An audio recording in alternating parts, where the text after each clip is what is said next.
Assalamualaikum warahmatullahi wabarakatuh. Alhamdulillah wa syukru lillah amma ba'du. Kita berjumpa di kalimat kajian 5 menit tamat. Saudaraku umat Islam yang dirahmati Allah, kunut atau tidak sewaktu sholat subuh memang menjadi persoalan klasik di kalangan umat Islam. Sudah terjadi sejak periode para sahabat dulu. Perdebatan persoalan kunut tidak saja terjadi di kalangan ahli fikih klasik, tetapi bahkan berlanjut sampai ke generasi kekinian. Generasi salaf yang menganggap kunut subuh itu sunnah, ada Imam Malik, Imam Syafi'i, Ibnu Abi Layla, dan Al-Hasan bin Shalih. Dari kalangan sahabat ada Abu Musa al-Asy'ari dan Abu Bakrah. Sedangkan yang menganggap tidak ada kunut ada Imam Hanafi, Imam Hambali, Ibnu Abbas, Ibnu Umar, Ibnu Mas'ud, Abu Darda, Imam Ats-Tsauri Laits, dan Asy-Sya'bi. Imbas dari khilafiyah atau perbedaan pendapat itu kemudian juga terjadi di tanah air kita. Bahkan di Indonesia kemudian menjadi semacam identitas primordial kelompok yang kadang-kadang berakibat saling menjauhkan satu dengan yang lain. Hanya gara-gara kunut dan tidak kunut. Untuk memudahkan pemahaman dan menyamakan persepsi kita, singkatnya orang Muhammadiyah tidak kunut subuh, sedangkan orang NU kunut. Suatu ketika ada seorang bapak yang meminta pendapat kepada saya. Beliau mengatakan bahwa tidak terbiasa kunut subuh karena beranggapan kunut subuh itu tidak dituntunkan. Tetapi suatu ketika dalam perjalanan, beliau mampir sholat subuh di suatu tempat. Beliau mengikuti sholat berjamaah di situ. Nah, ternyata imamnya kunut.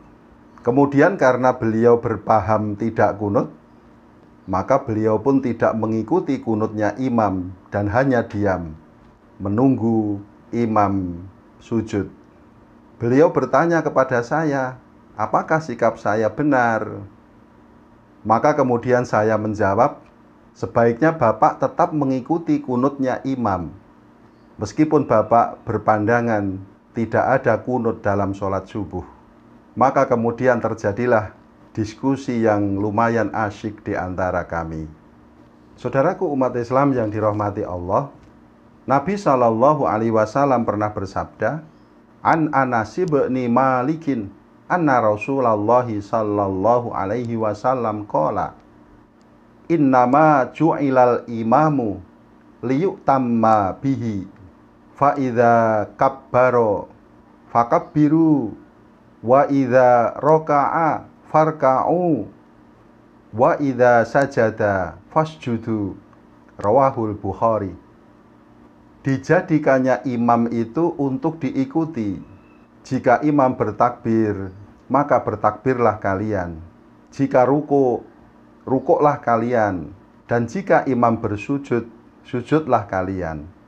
Oleh karenanya, Syekhul Islam Ibnu Taimiyah di dalam kitabnya Majmu' al-Fatawa menegaskan, hendaknya makmum mengikuti gerakan apapun dari imam, selama itu masih di ranah ijtihad.